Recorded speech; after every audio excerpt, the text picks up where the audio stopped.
BBC Sounds. Music, radio, podcasts.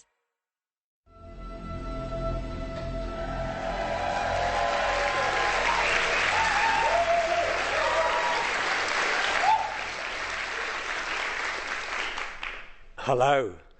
Welcome to a very special live Uncanny episode. I am joined by a very special guest. I very nearly said very special ghost there, but a very special guest. He is as obsessed with ghost stories as I am. He's the co-creator of brilliant TV shows such as The League of Gentlemen, Sherlock and Dracula, and has been writing and directing terrifying Christmas adaptations of the ghost stories of M.R. James for the BBC. Please welcome the spooktacular Mark Gatiss.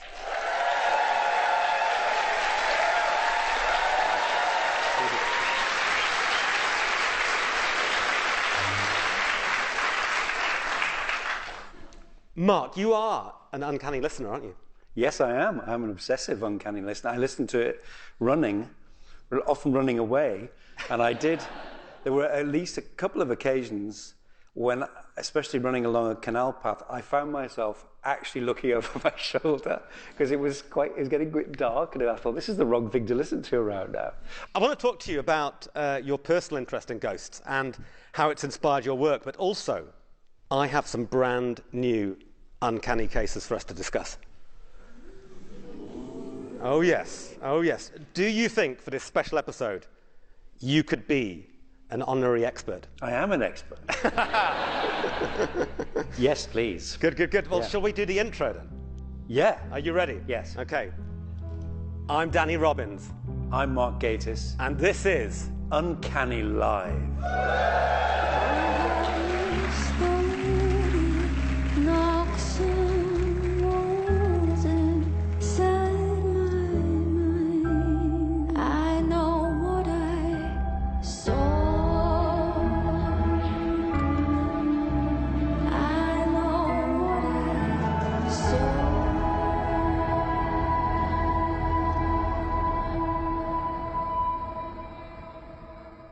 So, Mark, I always begin Uncanny episodes by describing the person I'm talking to.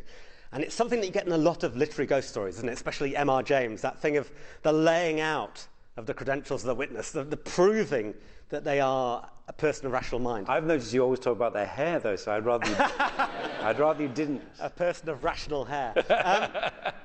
How would you describe yourself? Oh, God. What an interesting question. What are the credentials that make you tired, a judger of these stories? Tired, lanky, cynical, old. That'll do. Well, I don't know. Credentials. I suppose, like, I tell you what, you're just like me in the sense that you grow up probably thinking you're the only person in the world who's interested in this stuff, and then you meet loads of people who all had the Hamlin Ghost book or the Beaver Book of Horror or the Alan Frank book of horror movies, and suddenly you've got this amazing shared history and a shared kind of pattern of things. So I've said this many times, I was obsessed with the supernatural, anything supernatural, Will Hay films, anything that had a ghost in it. But always particularly ghosts. I've always loved ghost stories.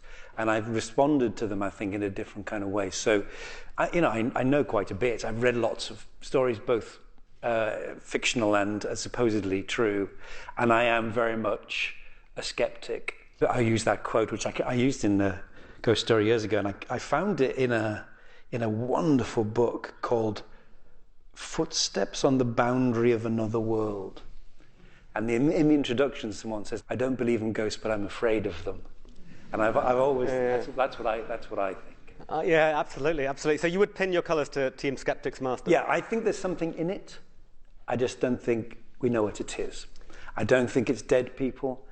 I think it's something we don't yet understand. Again, forgive me if I've said this before, but to me, it's all the stuff around time slips and stone tape theory, as we now call it, is very compelling. The problem is all the language we use to describe it is the language of television fantasy, and therefore feels like it's lost its potential to be believable because it's actually what we say in science fiction.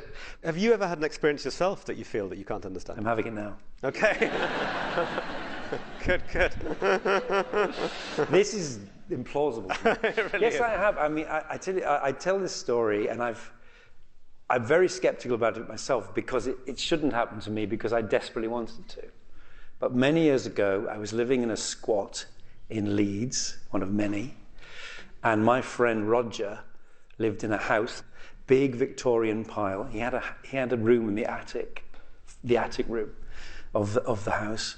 He was going away for the long vacation, as they called it, and he said, "Do you want to stay in my room while I'm away?" And I was desperate because the squat I was living in wasn't very nice. And I moved into this room, and there was something about it, and immediately I thought, I was on my own for the whole summer, but it was a bit creepy. And then I remember going away to Wales, and when I came back, I remember opening the door of the room, and it felt like it had been full of people. And the moment I came through, they'd all jumped out the window. It was kind of humming with something. And there were just loads of little things, smells. The smell of tobacco would come and go from nowhere. There's no one else in the house, all these things. And when one night,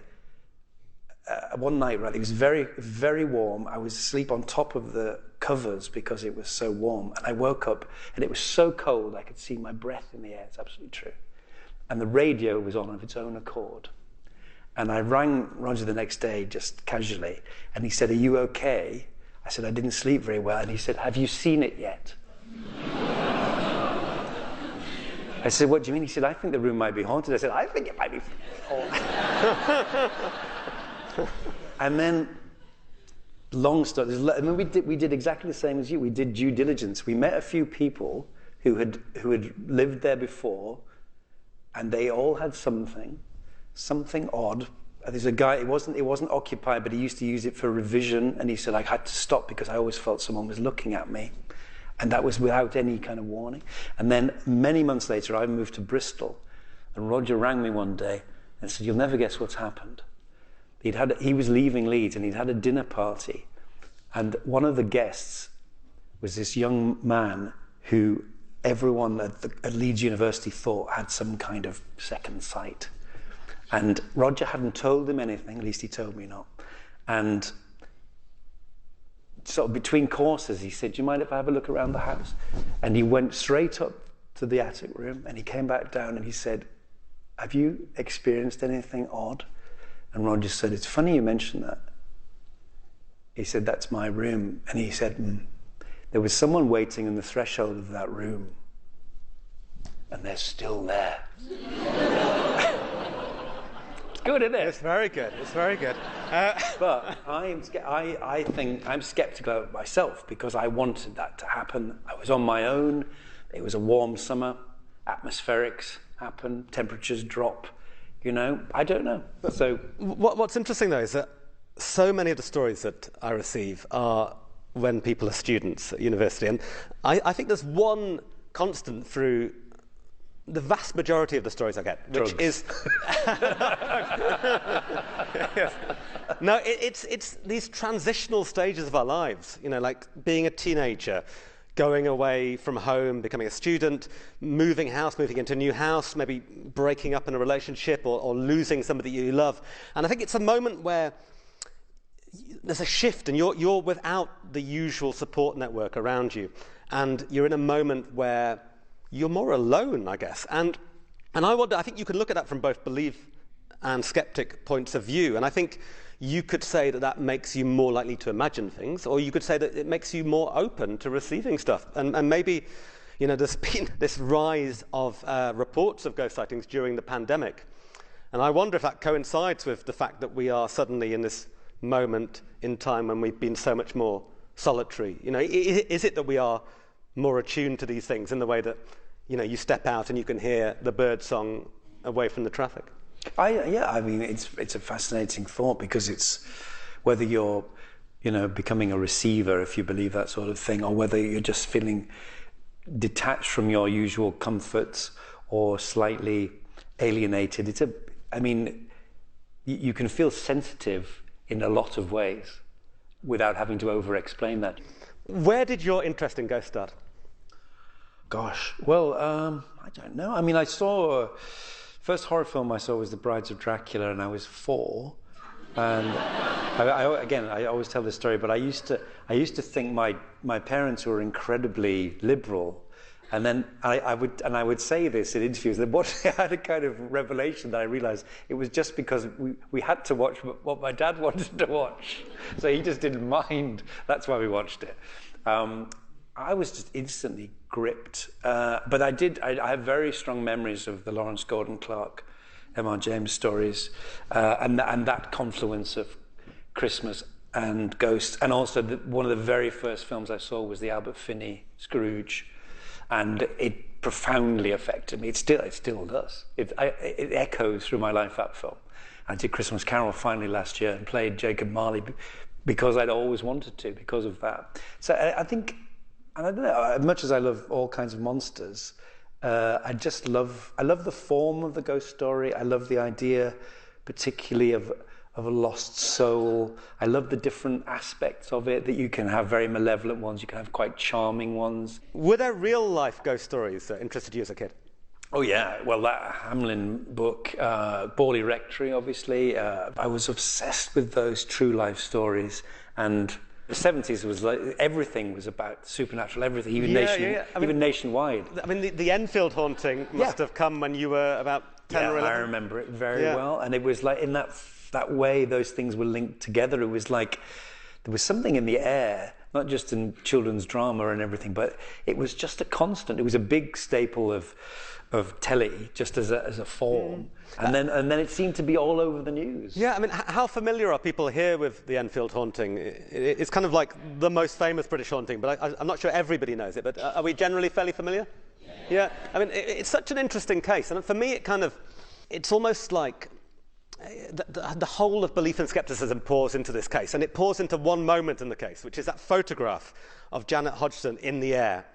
And if you're a believer, she's levitating. And if you're a skeptic, she's jumping. And there's no way to prove who's right. And it's the nature of the whole business we're in here. We can't prove these things. And ghost stories are detective stories. You'll like this. I mean, you're a great writer of detective stories. You've adapted Agatha Christie and Sherlock. And, they're detective stories, but they're detective stories without that moment that always disappoints, which is finding out who done it. We will never have an end to this. We can keep talking about it forever and ever and ever. Well, we were just talking about the thing with Borley Rectory. Harry Price was caught by a reporter with handfuls of gravel in his pockets. And he was just caught. And he said, "What are you going to do now?" And the reporter rang her office, the Daily Mail, and they told her to kill the story because it was more interesting to keep it going. It's not true. Borley Rectory is not true. So he was throwing the gravel? He was constantly. Okay. It was one of the big poltergeist things. They were always pebbles. It was just him with his pockets full of gravel. Okay. It's true. That's what happened. But it doesn't matter how many times you say it, people want to believe in that story. So it remains the most haunted house in England because people want it to be. So it's about that. It's about the need to believe, isn't it? Yeah, no, totally. And it's interesting how these big cases seem to crop up kind of roughly every decade. Yeah. You've got Borley was sort of 20s into 40s, wasn't it? I mean, Battersea Poltergeist is the 50s. There's the Black Monk of Pontefract in the 60s, the Enfield case in the 70s. It feels like each decade needs its ghost story. Yeah. And there's this theory about poltergeist being a product of people, that somehow there's an energy within us that manifests itself through, things flying around the room. When society becomes more disturbed, more chaotic, more violent, you do find there are more hauntings. I mean, there's more hauntings at the moment in this kind of era of existential threat of climate change and war. And is that because we're imagining these things, or are we literally somehow manifesting more supernatural activity? It's because we're imagining. Okay, good. On that note, but it's like it's interesting. There was a massive after the First World War. People processed their grief through the amazing boom in mediumship and seances, and Arthur Conan Doyle became a believer after he lost his son, and that's totally understandable.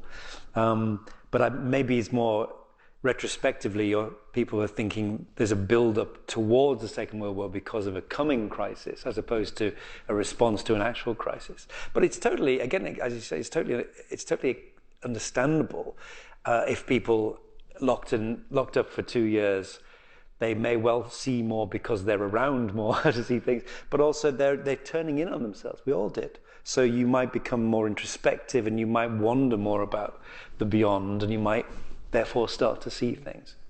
The counter-argument, of course, is that where there is more death, there are more ghosts. Why are there no cavemen ghosts? Your very question, one of my favourite bits of your play. There are on BBC One's Ghosts series, yeah. So that's the only there, place. Mark. I was saying that ghost stories are like detective stories. Would you like to investigate some new cases? Yes. Okay. Are you ready, London Podcast Festival, to hear some more uncanny cases? Yes! Good. All right, well, look. We're in a big theatre in King's Place in London, but I want us to imagine that we are in a lonely cottage by a roaring fire with an old church out the window and a graveyard full of long shadows and teenage goths drinking cider. Mark, I've got a selection of envelopes here, and each one contains a new case emailed to me by an uncanny listener. Something that happened to them that they cannot explain. Something weird, something frightening, perhaps. All of them, in some way, life-changing. So shuffle through those and choose an envelope and rip it open. Rip it open in a kind of loud way near your microphone, so it's a good sound effect. Let's do it like Darren Brown. Choose a colour and I'll choose that one. Someone choose. Blue. It's blue. It's not a plant. All right. Good radio. Okay. What have we got? We have your children.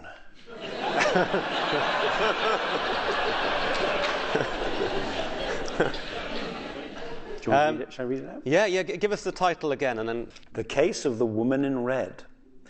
This story comes from Luke. He says, prior to this encounter, I would have described myself as one of those people who'd say, I don't believe in ghosts unless I see one. And then he did. This is Luke's account in his own words. I was at university in Portsmouth doing cultural studies, 8 hours a week, the perfect course for the academically disinclined. My friend Greg and I had been visiting friends, and we were walking back to our house on Victoria Road South. We were stone cold sober, an important clarification when telling a story from student days. It was a mild night around 10:30 p.m, but the street was well lit. Suddenly, Greg yelled out. It was so instant and alarming that it made me jump too. As I turned to see what was going on, it was my turn to react wildly. I found myself looking right into the face of an old lady. Her face was so close to mine, it was as if her head was just behind my own shoulder. I screamed and leapt back a pace, saying something like, oh my God, you mustn't sneak up on people like that. She had grey hair, a very dark and wrinkled face, and was wearing a red full-length dress. As Greg and I walked towards the end of the street, I was constantly looking over my shoulder, and she didn't move an inch during that whole time. As soon as we turned the corner and were out of sight, I felt like a switch had flicked in my head. Greg said the same thing. It was as if whilst we were in the presence of this figure, we hadn't behaved normally. We were the type of guys who, if we'd actually seen an old lady late at night and had this type of interaction, we would have stopped to check she was okay. The other weird thing was what she looked like. That description I gave, grey hair, a very dark and wrinkled face, and wearing a red full-length dress. What hadn't processed in my mind was that those were literally the only three things I could identify. I had a realization that what she'd looked like was not normal in any way. She had no facial features, no identifiable body parts, no feet, no shoes. Her dress was just a red shape. It had no buttons, no definition at all. We both looked at each other and immediately turned back. We can't have been out of sight for more than a few seconds, but as soon as we got back around the corner, there was nothing there. We ran to the spot where the figure had been. There was nothing. We then looked across to the other side of the street, and there was a young woman leaning against the wall, next to the rear exit door of the King's Theatre. She had a completely clear view of where Greg and I had encountered the figure. We asked if she'd seen where the woman had gone that we'd bumped into. She looked at us as though we were nuts. After pressing her on the subject, she got a bit annoyed with us and said, I saw him, she pointed at Greg, start jumping and yelling, and then saw you do the same. Then I saw you walk off down the street, pointing back to where you'd been messing around. You went around the corner and then came running back to where you were. I assumed you were just drunk. she saw no woman. The only possible explanation we could come up with is that if this was a real person we saw, they'd have had to have run from that spot the second we turned the corner and get into one of the houses on that side of the street. So the very next morning, Greg and I came back and knocked on the doors of all the houses that were nearby. We said we were worried we may have scared an old lady the night before and wanted to check she was okay. Not a single one of the houses had anyone living there who fit the bill. Our last stop was to go into the King's Theatre. This is where it gets really interesting. Luke says he and Greg got talking to the people behind the desk at the theatre, and after their experience outside, the conversation turned to ghosts. Luke asked if the theatre had one. Yes, said the guy behind the desk, we do have a ghost here. It's called the Red Lady. Pissed.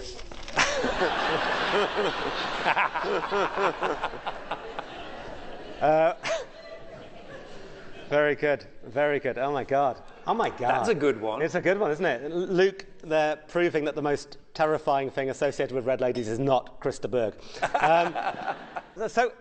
So many ghost stories come down to that thing of someone being convinced they've seen something, but they're unable to prove it. Are there things in this that swing it one way or the other for you?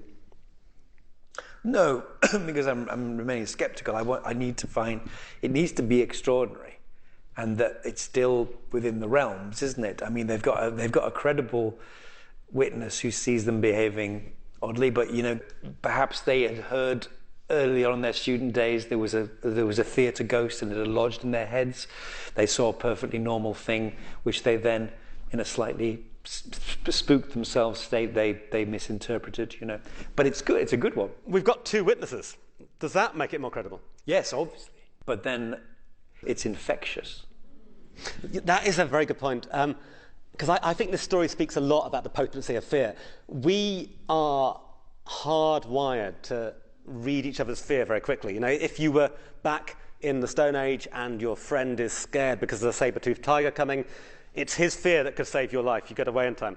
So I wonder, his friend Greg, was Luke feeding off Greg's fear? Did Greg, for whatever reason, have this kind of moment of fear? And then, is that fear strong enough in that moment to infect Luke? Well, it's like if you go back to Bloody Hell, Ken. What do you call that one? The Room 611. There we go. That's how I know it by its popular name. But there, there's an eyewitness flatmate, isn't there, who has a similar but not identical experience. That's very interesting. So yes, maybe there is a sort of infection of fear or hysteria. Or I always think about, when you go back to talking about seances, when people are pushing things around the room, it's generally because they want it to go well. It's like hypnosis. People largely say they weren't actually totally under. They just didn't want to embarrass anyone. And I think there's some of that. Maybe that's part of the explanation. If someone says, "Oh my God, did you see that?" you say yes.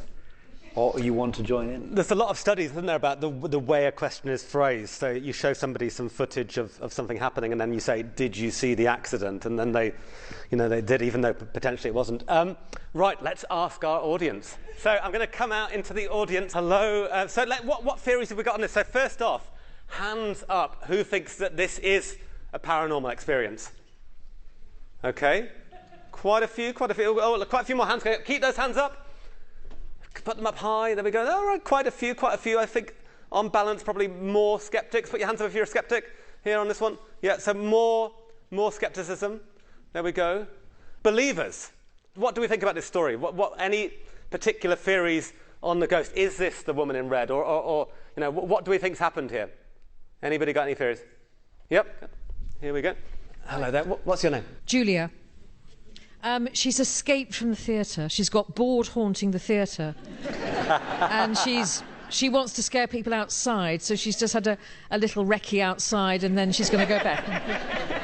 But actually, I do believe it. I think it's... Well, I can't explain it, and I still believe it. So you think she's doing the sort of paranormal equivalent of busking? She's gone out there, like, okay, good. Is that what a lot of those people who are statues in Covent Garden are? It's actually a ghost. Skeptics, what kind of theories have we got on this? Oh, a lot of hands go up now, lots of theories. OK, I'm going to come into this row. What's your name? Sam. And what's your theory? If you go out into any UK city on a Friday night, you will see many a terrifying woman wearing a red dress. And this is just one of many cases of that occurrence. And I think a couple of pints in the pub next to the Kings would have helped with that story. Mark and I both grew up in the northeast, and we will both testify to having met some terrifying women in red in various places. But I'll never forget the Cooperage nightclub in Newcastle. But Mark, theatre ghosts. I mean, you've performed in many a theatre.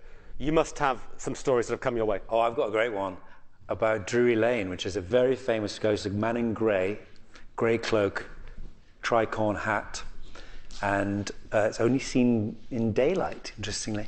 And I've got at home somewhere an amazing account by the fire warden of the theatre during the war, who saw it constantly. It's a fascinating eyewitness account, and he goes from complete terror to absolute normality because he sees it so often it becomes like seeing a cat. It's really interesting. And anyway, I knew about this ghost.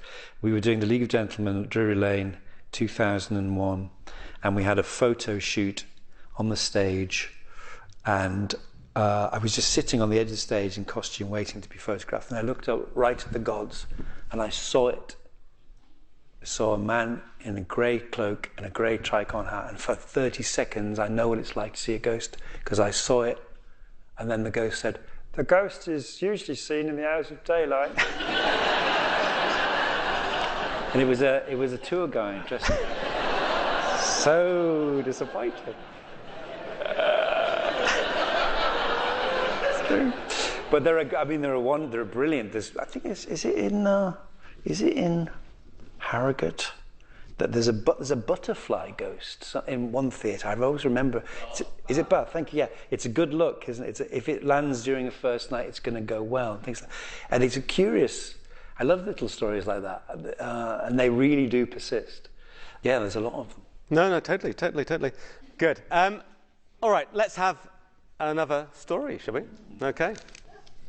The case of the alien in the window. This story comes from Rob. Oh, him. Between 1994 and 96, I was in partnership with my friend fitting Sky TV satellites all across North Yorkshire in the UK. Our typical day was 8 jobs, some installs, some service calls. We had a job one day near Harrogate with a hard-to-find address. After phoning, we found it was a bungalow in a field and turned out to be a turkey farm with 4 football field-sized huts with turkeys in. We met the owner, Mrs. Jacks, who was heavily pregnant. It's very Nigel Neal, this story already. I went to install the dish. Nigel, my business partner, did all the TV work. After I'd finished, I went inside with the paperwork and saw Nigel sitting down. He said, "Rob, listen to this.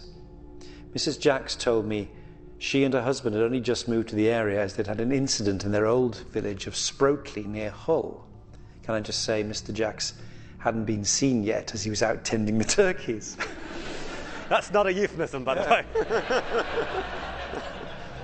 She told me that one day at their old house, she started seeing an oval object over the sea off the coast of Hull.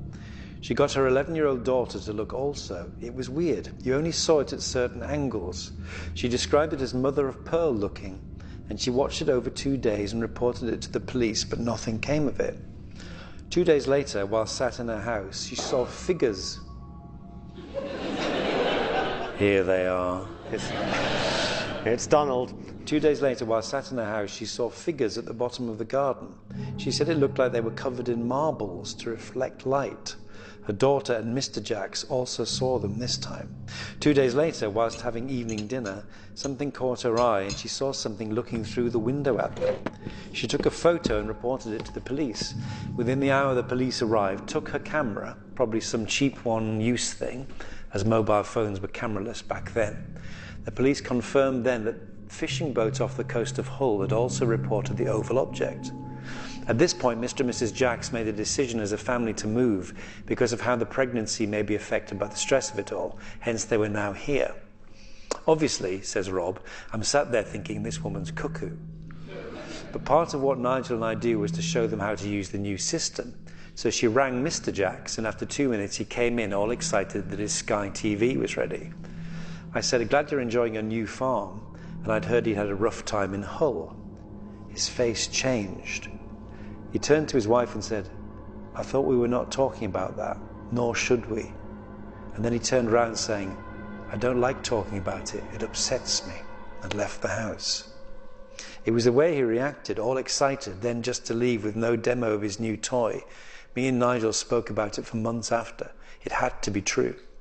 If you could have seen the husband's face when he appeared, man, I'll never forget it.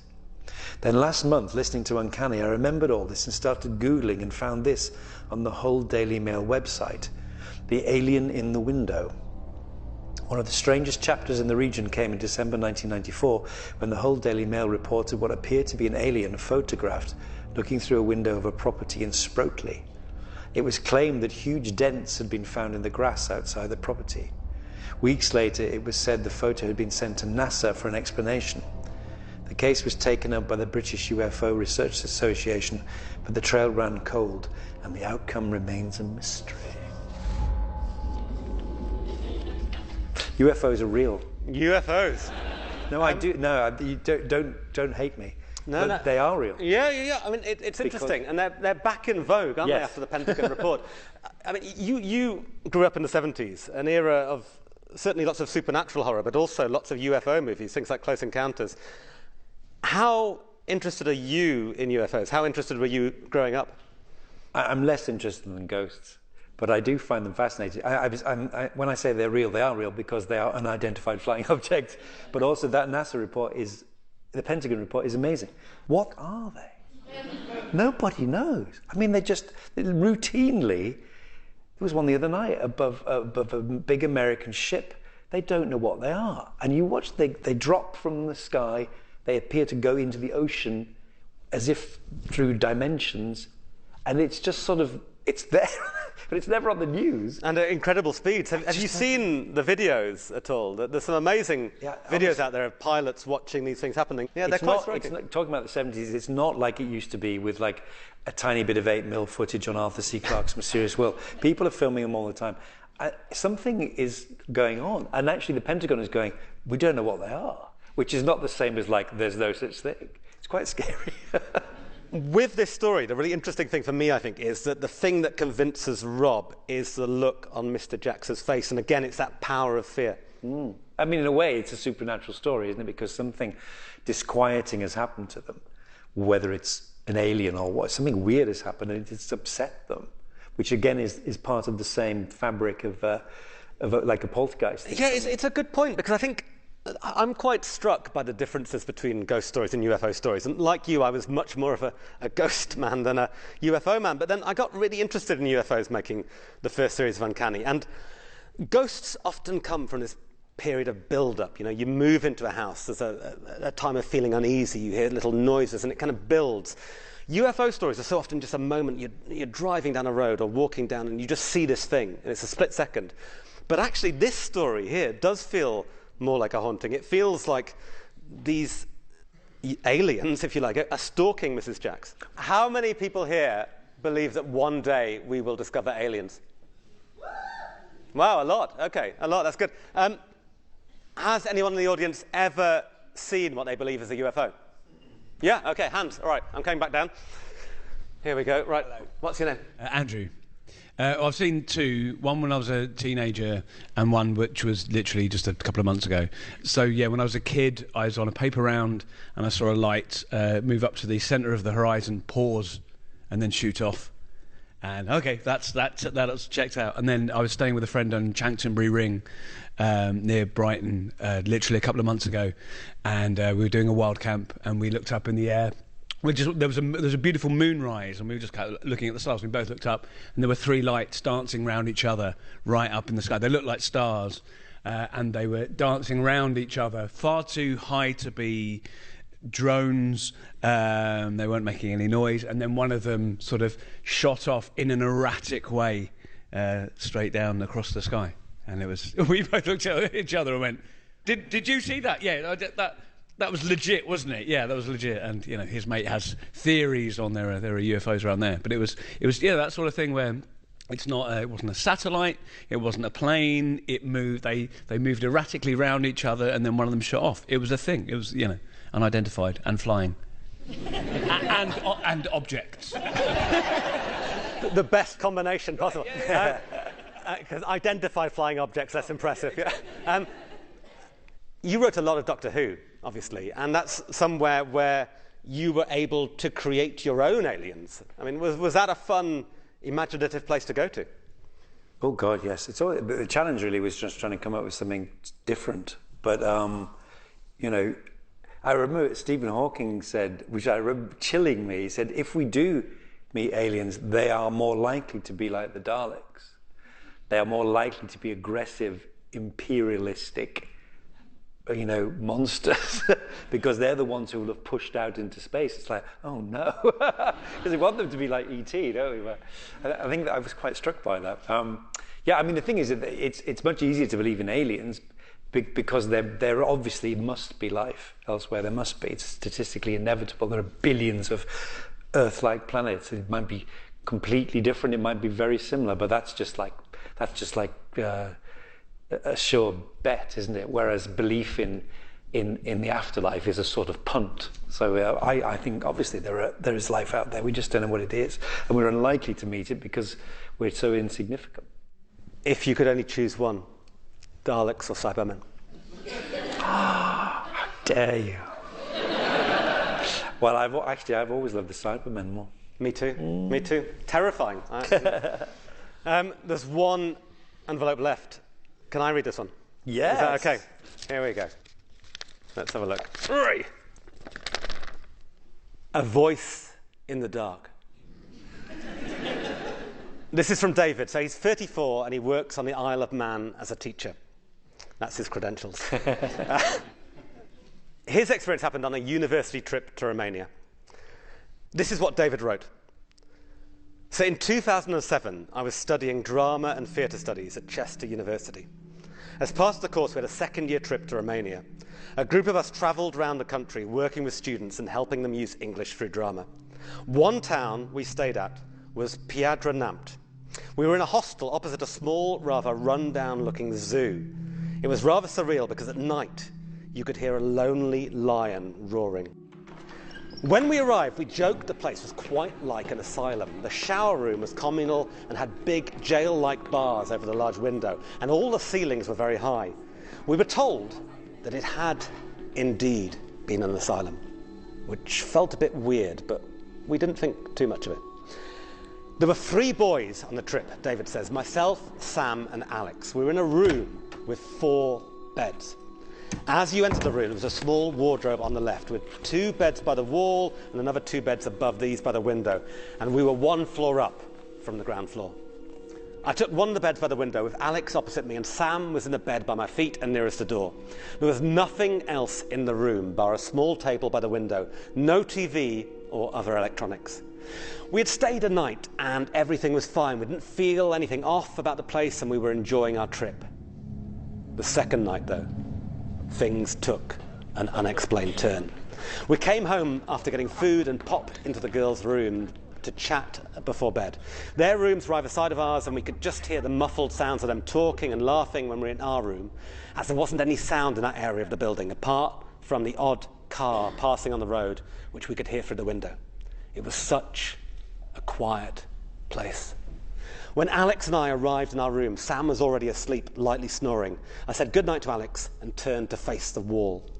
I had my eyes closed, and after a few minutes, I suddenly heard a young girl's voice right next to my bed say what I heard as, "Hi." It was like a whisper, but really clear due to the quiet of the room. At first, it was so clear I thought it was in my head, but then a few seconds later, it happened again. But this time, the sound had moved. It was as if the girl was sat by my knees on the bed saying, "Hi." I started to roll over and was just going to ask Alex if he had heard it. But as I rolled over, Alex said to me, "Did you just say something?" I said no, and that I was about to ask him the same thing. I asked him to be quiet and just listen, and then for the third time, the same little girl's voice and same word. "Hi." It came again further away from us in the gap between Sam's bed and the empty bed closest to the door. I'll never forget how I sprang out of bed and stood staring at where the voice had come from. I looked at Alex and he was propped up in the corner, his blanket held around his neck. The look on his face was just shock and fear almost. Even though it was night, the room was still pretty bright as it was only a net curtain, so you could see everything clearly in the room. There was no girl, just this whisper of the girl's voice that cut through the silence in the room. I knew what I'd heard, but I didn't want to put any ideas in Alex's head, so I asked him, what had he heard? And he said, a young girl's voice saying hi, but then the sound moved.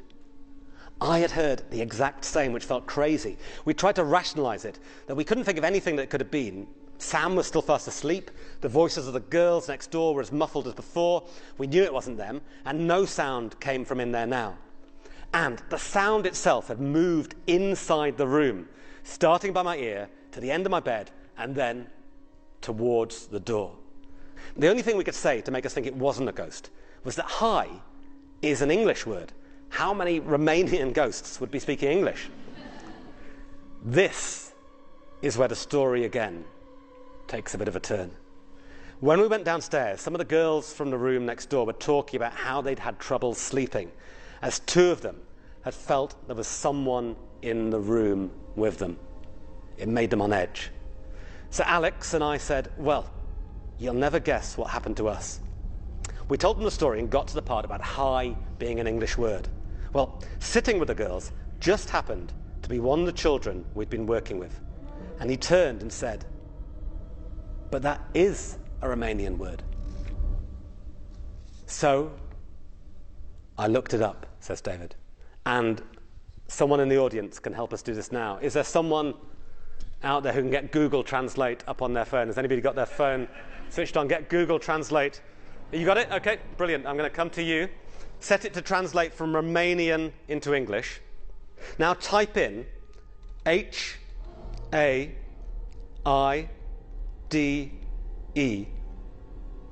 What's the translation? Come on. Come on, as in follow me. And just click the icon to hear it out loud. Haide. Haide. Was that what David heard? Someone saying, come on, follow me.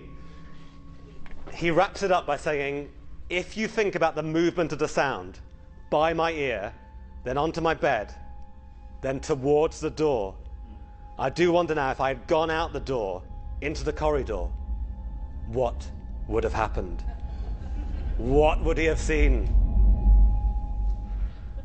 Mark, what do we make of this story? That one's true.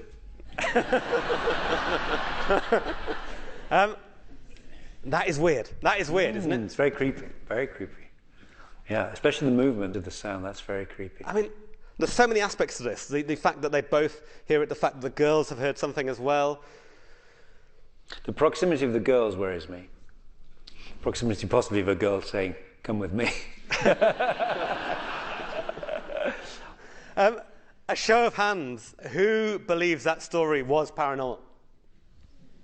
Quite a few more going up there. All right, interesting. Okay, and skeptics? Okay, and who's not sure? Okay, a respectable position to be in. So, skeptics, any theories on this case? Okay, there we go. I'm going to come down. What's your name? My name is Marina. It's just not a theory, but the thing what makes me skeptical is the friend who asked, did you just say something?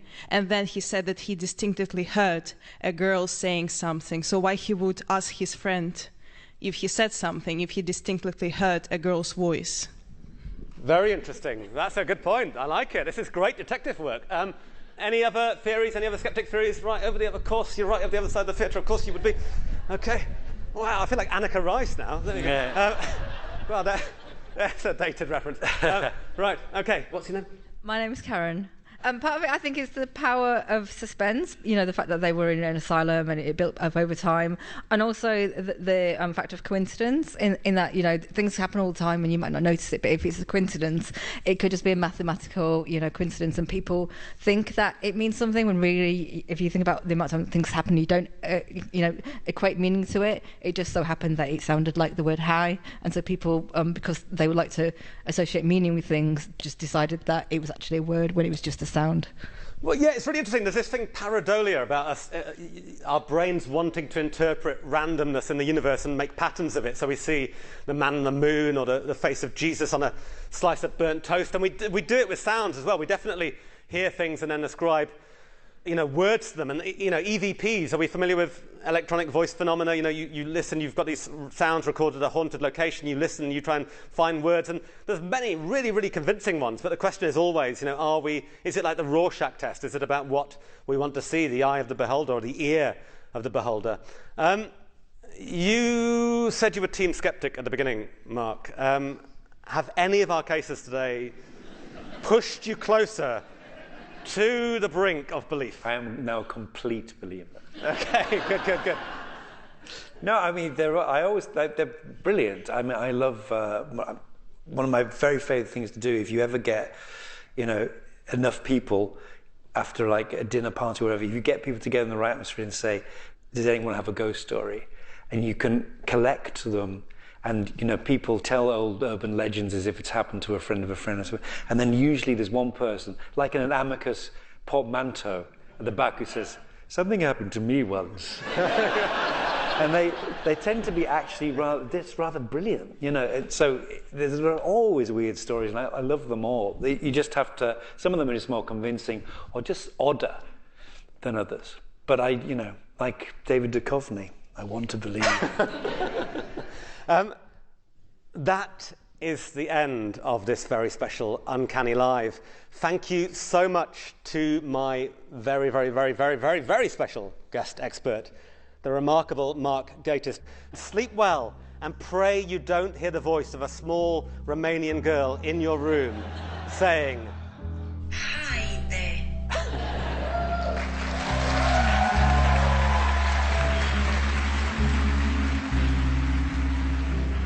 Uncanny was written and presented by me, Danny Robbins. It was co-produced by me and Simon Barnard. Our editor and sound designer is Charlie Brandon King. Music is composed by Evelyn Sykes. Our theme tune is by Lanterns on the Lake. This is a Bafflegab production in association with Uncanny Media for BBC Radio 4.